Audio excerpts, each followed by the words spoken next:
अतिशय लाजिरवाणी गोष्ट आहे की जितेंद्र आव्हाड उपस्थित असताना त्यांचा पदाधिकारी जो 24 तास त्यांच्या सोबत असतो तो पाकिस्तान जिंदाबादच्या घोषणा देतो आणि जितेंद्र आव्हाड त्यांना विरोध करत नाही. देशद्रोही प्रकार हा जितेंद्र आव्हाडांच्या समक्ष त्या ठिकाणी झालेला आहे. देशापेक्षा कार्यकर्ता महत्त्वाचा आणि देशाच्या विरोधात घोषणा देणाऱ्या कार्यकर्त्याला पदाधिकाऱ्याला मला वाटतं काहीतरी त्यांच्या मुंब्रा राष्ट्रवादी पक्षाचे ते अध्यक्ष आहेत शमीम खान म्हणून ते घोषणा देत आहेत. जे मनात आहे ते ओठावर आलंय. जितेंद्र आव्हाड अशा गोष्टींना जर खतपाणी घालत असतील तर त्यांना आमदार म्हणून राहण्याचा अधिकार नाहीये.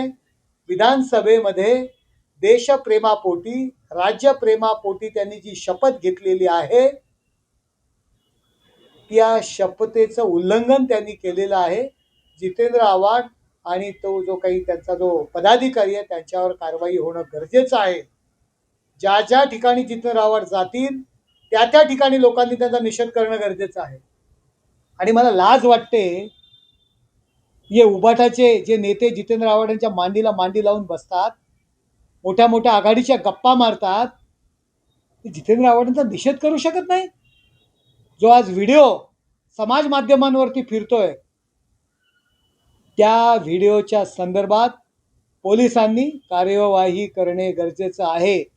देशाच्या विरोधात पाकिस्तान जिंदाबादच्या घोषणा जर या मुंब्रामध्ये दिल्या जातील तर देशद्रोहाचा गुन्हा या लोकांवर दाखल केला पाहिजे. शिवसेने स्टाईलमध्ये त्याचं उत्तर देणार आहे. आम्ही एखादा गुन्हा करणाऱ्यापेक्षा जो गुन्हा करणाऱ्याला पाठीशी घालतो त्याच्यावरती सुद्धा कार्यवाही करायला पाहिजे ही मागणी आम्ही करत आहोत.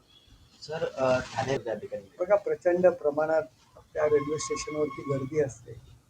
लाखो प्रवासी त्या ठिकाणी प्रवास करत असतात. जर काही चुका असतील, काही कमतरता असेल तर रेल्वे स्थानकाच्या जो काही स्थानक अधिकारी आहेत, महिला अधिकारी काहीतरी आहेत, त्यांना मी त्या संदर्भात सकाळीसुद्धा माझी चर्चा झालेली आहे. यापूर्वीसुद्धा सांगितलेलं आहे. योग्य ती कारवाई त्या ठिकाणी होईल.